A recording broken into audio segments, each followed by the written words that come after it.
Hello, good evening and welcome to another program of Law and Order. Now we all know about space and we know about governments and countries and the world itself trying to explore space from the 60s or 50s, and it's still going on. The projects of NASA or European Space Agency, and now it's going into other countries. But have you ever thought about whether there's a special law governing outer space? Probably not. So today we are going to touch upon this area of law, which is a rare area and a rare specialization by a lawyer. Today, though, I have a lawyer who has specialized in this area of law. He is not a stranger to our studios. Dr. Dan Malika is my guest. Dan Malika is a specialist in outer space law, as well as a specialist in other areas of law, maritime and others, and we had chats on that. So Dan, thank you for coming for this program once again. And how are you today? Good evening, Chanakya. It's nice to be here back again and feel fine. Right. Outer space law, because if I had said space law, like you said, people would have wondered, is it a law between about spaces? What is outer space law in short? Yes, it's a very good question, Chanakya. And as you mentioned that you thought of speaking with me on this area, it's actually because of the opportunity that I got to study on this special area during my master's degree in international law, that I did space law as a subject in the University of Utrecht in the Netherlands. And you know, in our part of the world, especially in the Asian region, this particular subject has not gathered that much of a momentum and interest. But if you are in US or in Europe, as you very correctly mentioned, the work of NASA and the work of ESA, the European Space Agency, prompt you to think of this specialized area of the law. So coming back to what you asked me, what is outer space law or what is space law? Generally, we know that land has a law, then sea has a law, but also air has a law. The airlines have to go through the particular legal regime that applies to the airspace. But beyond that, what's the law, or is there a law that we need? Of course, because you know, when you take the airspace can be divided into two areas. The area that comes under the legal regime of air law, which extends to say a maximum of 90 kilometers. Actually, there is no legal definition as to the exact height of the law's application of the airspace. But generally, there is a tendency to regard this as 90 kilometers. And beyond that, what exists is, you know, outer space or the space. So in this particular outer space, which is a part of the airspace, there exists a law, but however, it is not a national law of a country, but an international law that has been negotiated and entered between the nations, especially in the United Nations. Right. So what is space law, or what is outer space law, is the law that relates or the law that applies to this particular airspace. But however, we need to know that those activities in the outer space do affect the land areas, and therefore knowing the outer space laws are very important. Okay, so you said there's a United Nations, some kind of a negotiated law. Is there like a convention based on this which is signed by countries, or how does it go? Yes, let me answer your question this way. You know, when we go back to the history, you mentioned in 1950s, 1960s, these discussions came up regarding a better law for the space activity. So in 1960s, President Eisenhower from the United States, he addressed the United Nations organization, the UN, on the importance of having an outer space law, because at that time there was a battle between US and USSR, especially during the Cold War period. You know, US was trying to acquire outer space for its weapon and testing matters of nuclear elements and substances, and then on the other hand Russia also did certain activities. So this particular Cold War could not be settled unless both countries come to a kind of agreement on this use of outer space for weapon and other types of nuclear testing. So President Eisenhower addressed this matter, and the United Nations came up with the idea, yes, we need to bring about the laws that apply to outer space. So that prompted the United Nations to start legislating internationally on what we call now the Treaty on Outer Space, which is the main formal umbrella convention or the law that applies internationally, the Outer Space Treaty. And thereafter, they came with certain other treaties and agreements, such as the Moon Agreement, that I wish to talk about later in this discussion. This treaty, do you know roughly how many countries would have been signatory to it, and are we a signatory to it to Sri Lanka? Is it a necessary that we also, because we don't have outer space activities much, but is it a necessary thing? Yes, it's a very interesting question, Chanakya, once again, because there are many countries that have signed and ratified this convention, including Sri Lanka. Sri Lanka signed this also in 1968, I guess, so long time back. But unfortunately, Sri Lanka being a dualistic state, that we need to have our own domestic legislation come in line with the internationally ratified convention, but the local legislations have not come yet in this area of outer space, but we are a party of this outer space treaty. Right. Now, you mentioned about, in your answering your first question about what is outer space law, you said this may have a bearing or a relation or affect the laws in the land as well. Where does this connect, or where does the friction start, if I may use the term, and where is the difference marking the law relating to land, that is the land and sea and airspace, and outer space law? Where is the dividing line? Actually, you know that the United Nations have a specialized office for these space activities called the United Nations Office on Outer Space Activities, and that has brought various states into different kinds of agreements relating to these activities. And answering your question, how come the land activities affect the space, outer space, and how the outer space law applies to the lands? Very good question. This is how it happens. You know that if you take a rocket or a trajectory that goes into space, and it could be nuclear testing, as I mentioned, weapons of mass destruction, all these things originate on land, and then they pass the airspace and then the outer space areas when they are trajected.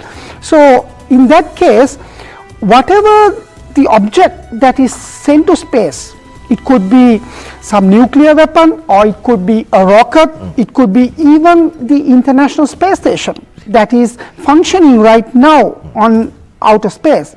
They all originate on land, and therefore a proper law or laws have to come into being in order to regularize and legalize these matters. But now when I mention about these weapons of mass destruction, this is the ultimate reason why the international community came up with legalizing the outer space activities, because if US and USSR and now North Korean threats coming up, if we allow these kinds of weapons of mass destructions to approach the outer space, this is going to be a disaster. That's the importance of regularizing and legalizing these activities that take place in the space. And also there are other supplementary matters that come up with satellites, using of radio frequencies, and many more, like even the travel tourism, what the Virgin Galactica is trying to bring up, like a cruise shipping in the maritime sector. There will be someday in the future that we would be able to travel the space. Right. At what, every law has a particular jurisdiction it applies. At what point these laws relating to outer space starts applying? Is it beyond the seismosphere, where the law relating to aviation, air travel is away? And the second question is, to what area does it cover? For example, does it cover, we'll say, a particular country going and doing exploration in Mars and other existing planets, known planets in the universe? What if we find a new planet? Will it apply there? How does it work, the coverage of outer space law? Yes, that is a very good question, Chanakya, that you posed to me. As I mentioned, everything starts on land. So the registration of objects that are sent to space have to be done on land, first of all. So whatever the object that is sent to space, first you need to register. And for that, if you are a part, there is an international convention on the registration of objects that are sent to space, and under that the different countries who have become parties can maintain their own register nationally, domestically, to register the certain objects that are sent to space. It could be a rocket, it could be a satellite, or it could be whatever, the objects that you are sent to space. So you have an international obligation under the United Nations umbrella to register any article that is sent to space to be registered in your own domestic registry, and that to be communicated to the United Nations when you are about to send to the outer space. So that is how then the law starts to apply, and until this space object comes back to Earth, that particular law covers the whole type of the journey that this particular object is going to travel from land up to airspace, then up to outer space and back. Right. You said it also applies to satellites. Is there any explanation you can give me on that? Yes, because these satellites are also they do a work, if I may use that. Satellites do a work for the Earth, no?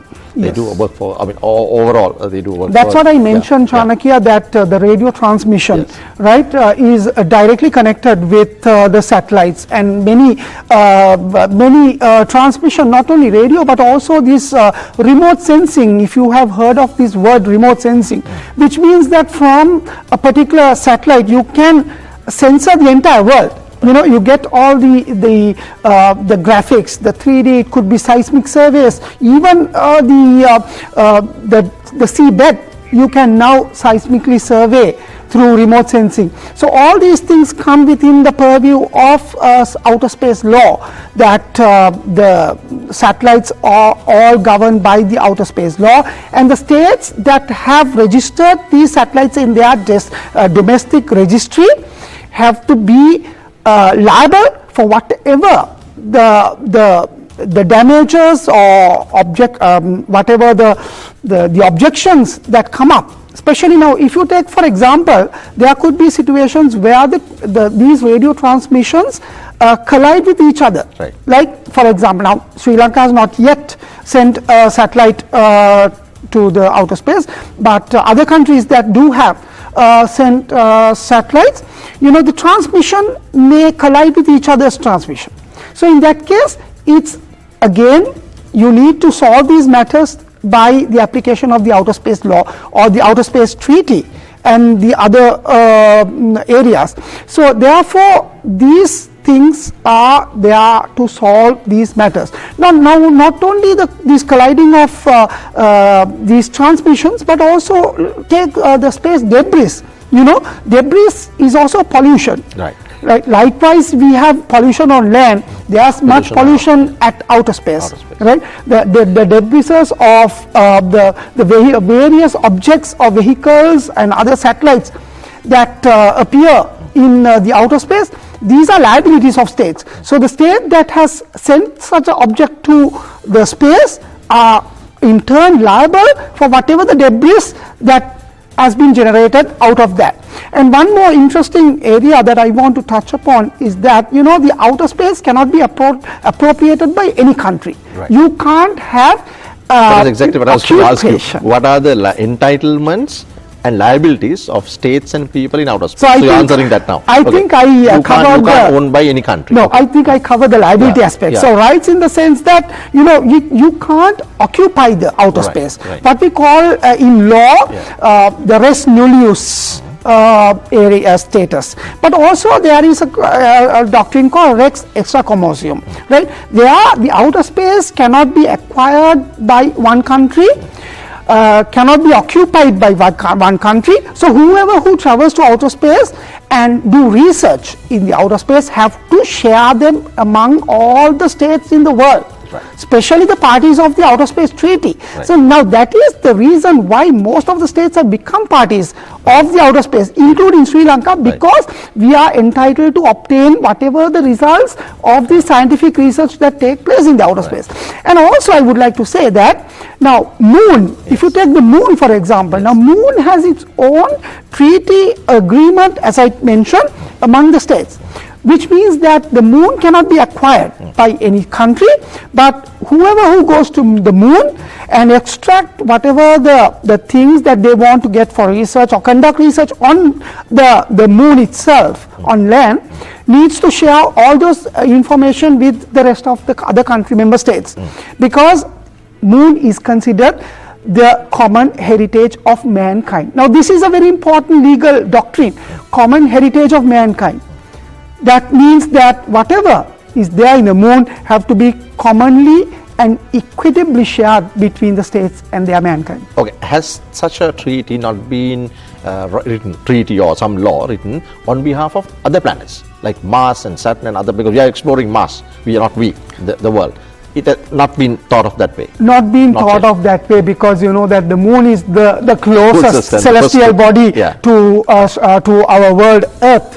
But however, even though there are no separate or specific agreements or conventions regarding Mars or Jupiter or whoever, whatever the planet, right? They are all covered in the Outer Space Treaty that has been signed worldwide, because it speaks about not only the outer space but also the celestial bodies in common, and also the moon. So when you say celestial bodies, it covers all the other celestial bodies like the other planets, as you mentioned. But very interestingly, now think that on Earth at UN, we are regularizing the space activities, and also we are including the other celestial bodies. Now imagine if you find some other aliens in other celestial bodies, there will be a legal conflict how we could legislate for somebody else. So that is an area that in the future we will have to look. But when it comes to the future, I also want to add up here, commercialization of outer space activities are happening very much, and therefore the laws have to be developed in order to maintain this balance and application on the commercial utilization of space activities. Like I said, how can you do that? Yeah, exactly. Because I want to ask you, now you mentioned earlier about the space tourism.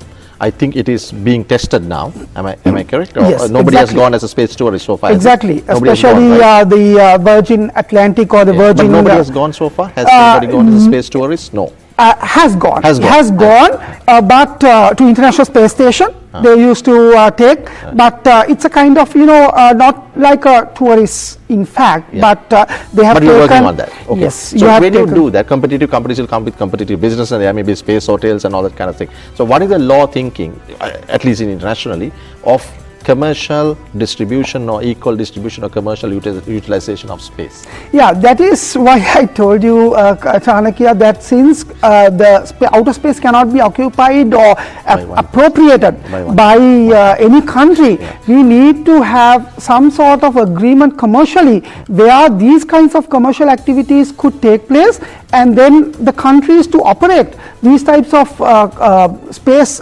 tourism programs. That would, I think, it would come, but may take time. But we need to start the process of creating laws for the commercialization of space activities, and that was really my attempt in my master's thesis, where I concentrated on the law relating to commercial uses of outer space.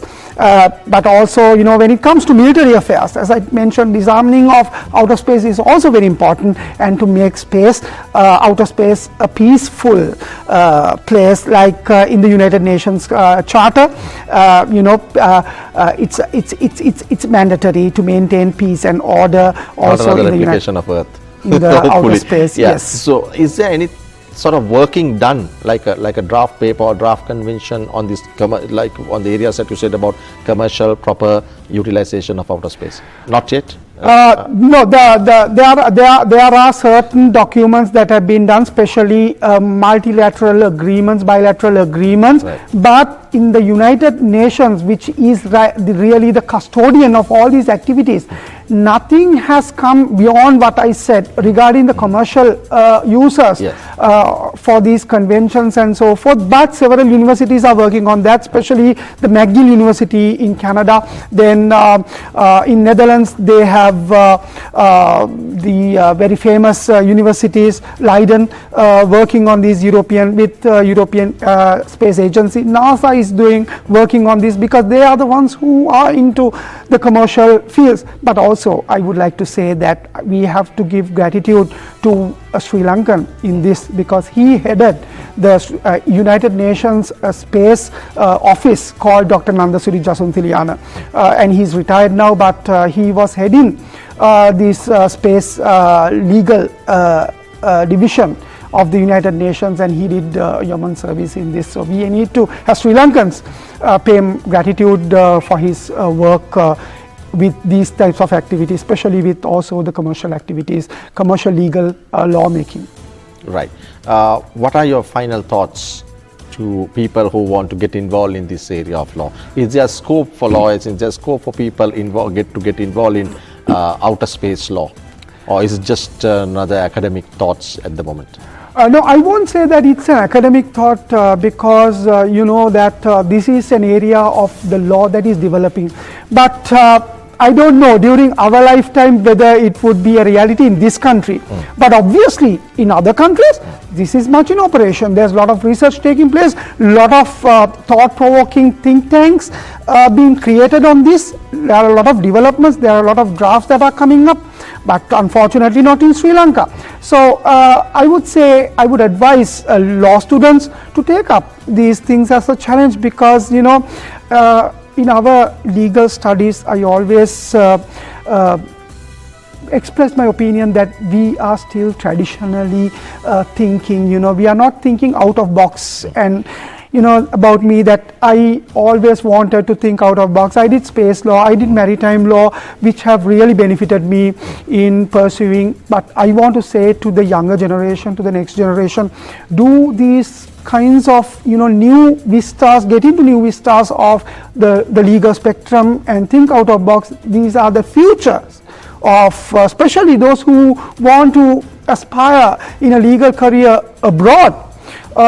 These are the areas that you need to think of, you know. And but however, Sri Lanka will need more time. We need experts, of course, in Sri Lanka to make up these areas, but it's a good time, hard time for the government to think of bringing in some white papers and start to develop these in at least draft stage. Yeah. So the advice from Dr. Dan Malika is for the young lawyers is think out of box. Then you can at least think about out of space law.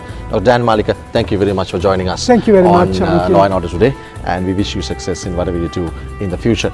That's Law and Order, and we'll for this week we'll catch up with you next week at the same time. You can watch our programs all over again by going into our website channeli.lk and picking Law and Order from the drop down menu. Then you can watch our previous programs once again. My guest was Dr. Dan Malika. We were talking about out of space law. Next week will be another interesting topic.